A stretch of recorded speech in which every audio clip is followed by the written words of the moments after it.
The moment I knew the company was about to eat itself was when Rowan used the word synergy like it was sacred doctrine during his very first all-hands. He stood under the lights in a tailored suit that had never known risk, smiling as if confidence alone was proof of competence. He spoke about velocity, disruption, and modernization while scrolling his own slides like he was bored by them. I'd been at Calderon Systems for 16 years, long before brand consultants, long before glass offices and executive coaches. I joined when our infrastructure was patched together with late nights and stubborn optimism, when our marketing team was whoever could keep a presentation from crashing.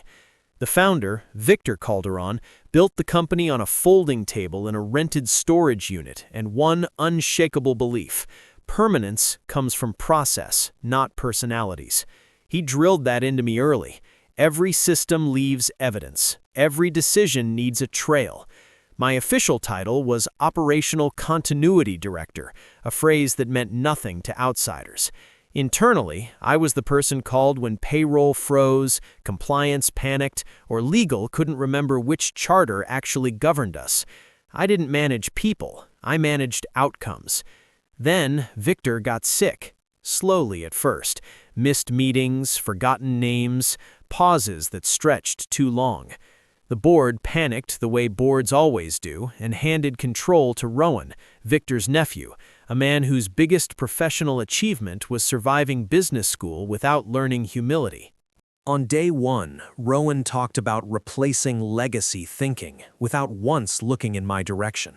His attention lived on his phone, chasing whatever tech profit promised effortless growth. Changes followed quickly. My calendar access narrowed. People I'd trained started copying me instead of inviting me. I overheard Rowan tell HR I had institutional fatigue, said with a grin like it was clever. I didn't argue. Being underestimated buys you time, quiet time, the kind where you reopen old agreements and remember why they were written. Victor trusted me with the foundation, and foundations hide clauses meant for moments like this. I let Rowan make his hires, roll out slogans, and confuse activity with progress. I renewed my notary license. I verified signatures. I logged interactions. I wasn't plotting revenge. I was preserving structure. Because the lesson Rowan never learned is simple. The person who understands the foundation decides when the building moves. And I could already hear the clock starting to tick. I didn't resist the shift publicly. I didn't correct him in meetings or remind anyone how things actually worked. I watched. Rowan replaced our longtime vendor liaison with a former classmate who spoke fluent buzzwords and nothing else. He collapsed our internal documentation into a Slack channel named after himself, as if governance could survive on pinned messages and emojis. He announced themed culture initiatives and called them morale, like stability was a marketing campaign. He wanted friction. He wanted a visible obstacle he could defeat. I refused to become that story. Instead, I prepared. I pulled a 20-page agreement Victor and I finalized in 2010, right after our first institutional investors came in, and governance stopped being theoretical. I reread it slowly, line by line, confirming every clause he'd never bothered to learn existed. I renewed my notary commission. I opened a private email thread with my personal attorney and logged every irregularity: calendar restrictions, undocumented HR notes, meeting invites without agendas. The subject line was simple: if this happens. Rowan didn't confront people directly. He scheduled early meetings and hid behind procedure. So I waited. I made sure every signature tied to that agreement was still valid, every certification still active, every compliance review still documented. This wasn't retaliation. It was maintenance. Rowan's education skipped the part where arrogance blinds you to infrastructure. The people who build foundations don't need to shout when the walls start to shift. The meeting came on a Tuesday morning, the kind chosen by people who want witnesses absent. The invite read, "Quick sync," sent minutes before start time. When I entered the HR conference room, Rowan was already seated, relaxed, sipping something green from a glass jar like confidence was a wellness choice. The HR director sat beside him, silent and rigid. He spoke without preamble. He said my role was being sunset as part of a modernization initiative. He thanked me for my historical contributions, stretching the word until it sounded like decay. He told me relevance mattered. Then he smiled and called it a lesson. I didn't react. I stood, collected my jacket, and walked out while people avoided my eyes. In the elevator alone, my breathing slowed. In the car, I opened my banking app and deposited my final check. The timestamp mattered more than the money. I drove straight to the notary without going home or making a single call. The letter was already printed, sealed, and addressed for immediate legal review. Not emotional, not accusatory, just precise. It didn't need revisions, only authentication. The notary read the opening paragraph, paused just long enough to register the weight of it, then stamped and signed without asking a question. Professionals recognize gravity when they see it. From there, I went to the courier service I'd arranged weeks earlier. Same-day delivery, time-sensitive, signature required. When the clerk asked who should receive it, I told him the company's general counsel only. Not HR, not Rowan, no substitutions. I parked across the street from the office instead of leaving, watching the building through tinted glass like a weather system about to turn. An hour later, Rowan exited laughing with someone from strategy, already celebrating his efficiency. He had no idea what was moving toward him. The envelope in transit wasn't a complaint or a negotiation. It was a formal execution notice under Section 5.2 of the 2010 Operational Reversion Agreement, a clause old enough to be forgotten but never invalidated. Victor and I drafted it when the board first formed, when we worried that blood ties might someday outweigh competence. The language was blunt. If I were terminated without full board approval and severance compliant with the original charter, operational control would revert within 72 hours to the Founders Trust and its named appointee. Rowan had triggered it the moment he opened his mouth in that HR room. By early afternoon, confirmation came through that the document had been delivered and signed for by General Counsel. I forwarded the receipt, the timestamps, and the notarized copy to my attorney, and then wrote out a timeline by hand, old school. Termination time, notary seal, courier dispatch, delivery confirmation, every minute accounted for. Inside the building, Rowan leaned into his victory. He ordered catered lunches, unveiled a new org chart labeled Forward Momentum, and joked about clearing out legacy drag. Legal flagged something that afternoon, I later learned. An assistant mentioned an old governance clause that might need review. Rowan waved it off, confident anything dusty was irrelevant. He didn't know I'd personally ensured that clause was recertified during every compliance audit. It hadn't been archived, it had been reinforced. By evening, the General Counsel emailed me one line, asking if the clause had been executed. I replied with documentation and a polite confirmation, professional to the end. Then, I waited. Waiting is different when you know the outcome is already in motion. There's no adrenaline, no urge to interfere, just observation. Inside Calderon Systems, the noise increased. Rowan doubled down on visibility, announcing more changes in fewer days than the company had seen in years. He dismissed 3 senior managers who'd been around since the early growth phase and replaced them with people whose confidence far outpaced their experience. Each termination shaved away institutional memory, and each one reinforced the same mistake. He believed authority came from titles, not continuity. The whispers started quietly. Legal delayed routine approvals. Finance asked for archived charters. Compliance requested clarification on legacy certifications that hadn't been discussed in years.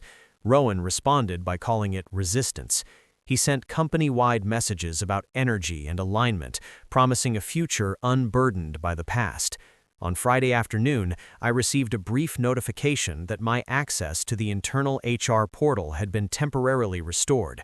Not full access, just a narrow window, long enough to glimpse a revised termination notice dated 2 days later than my actual dismissal. They were trying to move the clock. I captured everything and forwarded it to my lawyer. Her reply came back in 2 words: let them. By then, the board had been notified of the clause, and the countdown was official. 72 hours doesn't sound like much until you realize how many people start to panic when they discover the rules still apply to them. Over the weekend, messages from former colleagues trickled in. Screenshots of Rowan's pep talks, spreadsheets rebranded with his name while my formulas remained untouched. Jokes about how quickly culture was being confused with noise. I didn't respond. Silence carries its own authority. By Sunday night, the building was still lit, executives pacing, lawyers working late. Rowan was still confident in public, still posting about momentum, but the system underneath him had already begun to shift. Foundations don't collapse loudly. They crack in places no one checks until it's too late. By Monday morning, the tension inside Calderon Systems had weight to it, the kind that presses on your ears before a storm breaks. The board meeting had been scheduled weeks earlier as a routine quarterly review, the safe kind where nothing important is supposed to happen. Rowan treated it that way. He arrived early, pacing at the head of the table in a quarter zip like posture alone could manufacture authority. He launched into a presentation about velocity and transformation, speaking faster than the numbers on the slides could justify. What he didn't notice was the general counsel sitting 2 seats down, quietly flipping through a thick folder with the focus of someone diffusing a device. Halfway through Rowan's speech, she stopped turning pages. She went still. When she finally raised her hand to interrupt, the room shifted. She referenced a document delivered under seal, notarized, time-stamped, and legally binding. Rowan laughed, waved it off as noise, said legal had already modernized past that paperwork. No one joined him. The board chair asked how old the document was. The answer landed clean and sharp. 2010, reaffirmed during the last compliance cycle. Rowan's smile tightened. He joked about dusty binders and symbolic clauses. The general counsel corrected him. Obscure did not mean symbolic. The clause was active, enforceable, and triggered. Silence spread across the table like ink in water. The board recessed, phones confiscated, voices low. Rowan muttered that this was exactly why he'd fired me, as if irritation could rewrite governance. When they reconvened, legal confirmed what the documents already said. The severance terms hadn't been met. The board hadn't been notified in writing. The operational reversion clause had been executed properly, and the 72-hour window was already more than halfway gone. Rowan paced, demanded emergency injunctions, overrides, phone calls to the founder. Legal told him none of it applied. The clause explicitly stripped authority from the acting executive once triggered. When he asked who controlled access to the founder's trust, the answer finally cracked him. He wasn't authorized. One non-family individual was. My name sat in that file, signed years ago in Victor's hand. Rowan dropped into his chair like the air had been pulled from the room. The board chair didn't raise her voice when she spoke. She didn't need to. She told him governance wasn't a suggestion, and legacy documents don't disappear just because someone stops reading them. The lesson he thought he was teaching had arrived, fully formed, and there was nothing left for him to do but wait while the clock kept moving. By Tuesday morning, the building felt wrong, like a machine running after the power had already been cut. Rowan hadn't slept. It showed in the way his confidence frayed around the edges, how the swagger he wore like armor had thinned into something brittle. The board reconvened early, phones off, assistants barred, the kind of meeting that happens when people realize the rules they ignored still exist. The general counsel opened by confirming what no one wanted to hear. The clause was valid, the trigger conditions were met, there was no override without written authorization from Victor, and Victor hadn't signed anything in months. Rowan tried denial first. He insisted the clause was ceremonial, an old founder's paranoia never meant to be enforced. Legal shut that down quickly. It wasn't symbolic. It had been reaffirmed during the last audit cycle. Signed, certified, logged. Rowan shifted to anger. He accused legal of hiding it, of sabotaging him. The response was clinical. He'd been warned. An email recommending a legacy document review sat unopened in his inbox, acknowledged only with a thumbs-up emoji. The board chair asked the question no one wanted to ask. Who was the named appointee? The general counsel placed a sealed envelope on the table, the kind that made paper feel heavier than it should. It hadn't been opened since it was filed with the trust years ago. Rowan laughed, sharp and hollow, like the idea itself offended him. An envelope deciding the fate of a company. When the seal was broken and the paper slid free, the room went quiet in a way that felt permanent. The board chair read the name silently first, then passed it along. One by one, the board members saw it, their expressions shifting not to surprise, but recognition. Rowan demanded someone say it out loud. When they did, the sound drained the room. It was my name. The same man he'd dismissed as obsolete was now legally positioned to assume operational control. Rowan stood, pacing again, grasping for options. Override votes, emergency filings, phone calls to Victor, each option collapsed under the same answer. He had no standing. He wasn't authorized. The clock didn't care about his disbelief. When he asked who had access to the trust, the general counsel answered without hesitation. I did. Silence followed, heavy and final. Rowan finally understood the mistake. He hadn't removed an obstacle, he'd activated a safeguard. And there were still hours left on the clock. By midday, the phones started ringing, not just internally but from the outside, which is always the real signal. Someone on the board had whispered to someone at a trade outlet, and that whisper turned into a question no one was prepared to answer cleanly. Is Calderon Systems undergoing a governance review? PR drafted 3 versions of a holding statement, and legal rejected all of them. Anything too confident implied control. Anything too vague implied panic. Rowan tried to split the difference and failed. He sent a company-wide email about alignment and continuity that said nothing while revealing everything. Within minutes, replies started bouncing back in private threads, people asking if the founder's trust was involved, people asking if leadership authority had changed. Someone in accounting sent a single line to a small distribution list that grew very quickly. Is Miles coming back? Rowan's calls started shortly after. The first voicemail was casual, almost friendly, like we'd simply had a misunderstanding. He said we should talk, clear the air, reset expectations.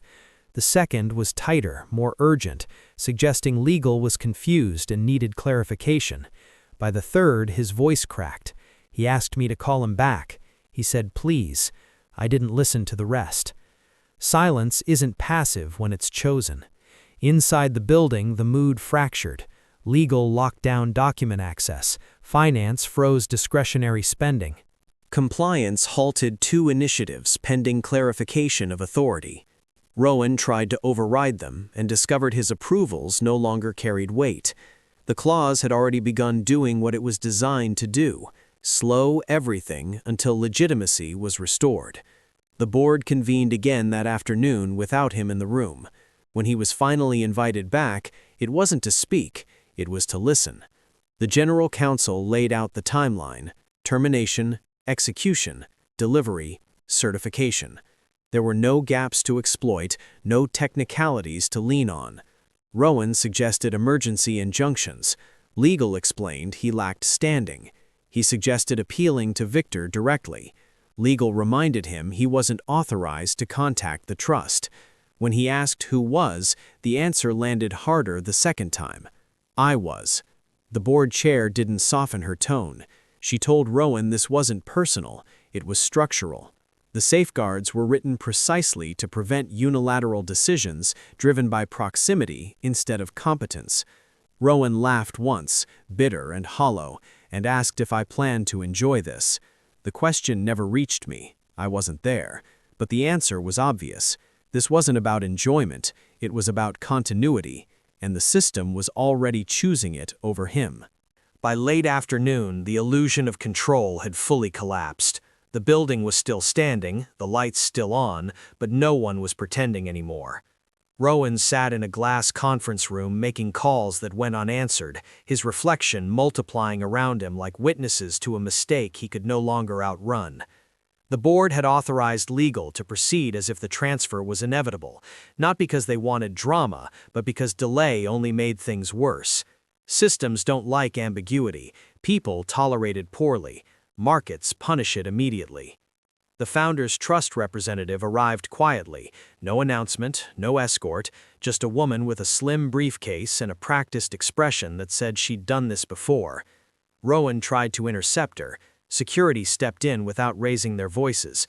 Authority had already shifted in ways he couldn't see but could feel. Inside the boardroom, legal walked through the final steps required once the 72-hour window closed. Documentation to file, access credentials to transfer, temporary operational authority to formalize. Rowan argued that I should at least be required to appear, to state my intentions, to reassure investors. The board chair shut that down. The clause didn't require performance, it required execution. Meanwhile, internal channels leaked faster than legal could plug them. Someone shared a screenshot of a governance flowchart highlighting the reversion clause in red. Another posted an old photo of Victor and me from the early days, standing in a warehouse surrounded by cables and cardboard desks. The caption read simply, "Some foundations remember who poured them." Rowan's last attempt was desperation dressed as reason. He drafted a personal email to me, unsent, then sent anyway, apologizing for missteps, praising my contributions, suggesting we could work together. It arrived in my inbox with the subject line, "Let's talk." I didn't reply. Words weren't the currency anymore. Process was. As evening settled in, the board held one final call with legal to confirm readiness. Everything was in order. The trust had acknowledged receipt. The activation packet was complete. At midnight, authority would transfer automatically. No ceremony, no announcement. Rowan remained in the building long after most people left, sitting alone in his office, staring at a future that no longer included him at the center. The irony wasn't lost on anyone who knew the history. He'd dismissed the past as dead weight, never realizing it was the only thing strong enough to hold the company together when everything else gave way. Outside, the city moved on, unaware. Inside, the clock kept ticking, indifferent to ambition, loyal only to the structure that had been waiting patiently all along. The transfer didn't announce itself with a bang.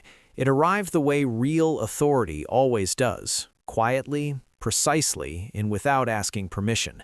At 12:01 a.m., automated access logs updated across the system. Certain permissions expired, others activated. The founder's trust was now the governing authority, and by extension, so was I. By the time the sun came up, the machinery had already adjusted. Finance could move again. Compliance resumed stalled reviews. Legal issued a brief internal notice confirming interim operational oversight under the charter, stripped of names but heavy with implication. Rowan arrived early, red-eyed, jaw set, still believing proximity might save him. It didn't. His keycard worked on the outer doors and failed at the executive floor. Security didn't escort him out. They didn't need to. The system had already made its choice. The board reconvened mid-morning. This time, I was present. No grand entrance, no speech. I took the seat indicated in the charter, the one Victor and I had discussed years ago when this still felt hypothetical. The room felt different with legitimacy restored. People sat straighter, voices lowered. The General Council formally acknowledged the transfer. The board voted to ratify it, not out of loyalty to me, but because uncertainty is poison and process is antidote. Rowan spoke once. He asked if there was any path forward for him. The answer was delivered without malice. His appointment had ended the moment he triggered the clause. A prepared separation agreement slid across the table, already signed. He stared at it longer than he needed to, then laughed quietly, the sound of someone finally understanding the cost of skipping the reading. When he left, no one clapped. They returned to work. That afternoon, I issued a single internal message. No slogans, no promises, just continuity. I outlined immediate priorities, reinstated review processes, and paused all discretionary changes until governance stabilized. The response was immediate and unremarkable, which is exactly how you know it worked. People don't cheer stability, they exhale. Later that evening, I visited Victor. He was weaker, thinner, but lucid enough to recognize me. When I told him the clause had executed, he smiled, faint but unmistakable. He didn't ask for details. He didn't need them. We'd built this outcome together long before it was necessary. As I left, I understood something clearly. This hadn't been a victory over a man. It was a reminder to a system. Titles fade, charisma burns out, but structure, if you protect it, will wait as long as it needs to. The final hours passed without drama, which felt appropriate. The markets never noticed, investors were reassured with a single line from legal, and the company kept doing what it had always done when not being interfered with: work. Rowan's name disappeared from internal systems by the end of the day, not erased, just archived where it belonged. There was no victory lap, no announcement framed around personalities. The board didn't want a hero. They wanted the bleeding to stop. I stayed exactly where the charter placed me. Interim authority until the governance review concluded. No more and no less. I declined interviews. I declined congratulations. I declined the temptation to explain myself. Explanations invite debate, and debate was the last thing the company needed. What it needed was quiet competence. Over the next week, I reversed only what had been rushed. Terminated staff were offered reinstatement or severance with dignity. Access controls were restored to their proper logic. The org charts stopped changing every 48 hours. People stopped whispering and started scheduling meetings again. That's how you measure recovery. Not applause, but calendars filling back up.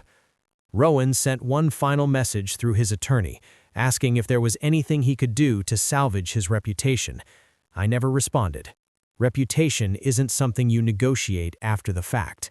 It's what remains when the paperwork is done. The board eventually voted to restructure leadership properly, with oversight and boundaries Victor would have recognized. When my interim role ended, I stepped back without friction. I didn't want permanence. I wanted continuity. The clause had done its job. Systems don't need rulers. They need caretakers who know when to step aside. On my last day, I walked through the building once, slowly, past desks and conference rooms that felt steadier than they had in months. No one stopped me. No one needed to. Outside, the city moved the same way it always had. Inside, the machine held. Later, at home, I filed away the documents, returned my notary seal to its drawer, and closed the folder that had waited years to be opened. I didn't feel triumphant. I felt finished. The lesson wasn't that nepotism fails or that arrogance gets punished, though both are often true. The lesson was simpler and quieter. When you build something meant to last, you protect it with structure, not sentiment. And if you do that well enough, the system will speak for you when you no longer need to raise your voice.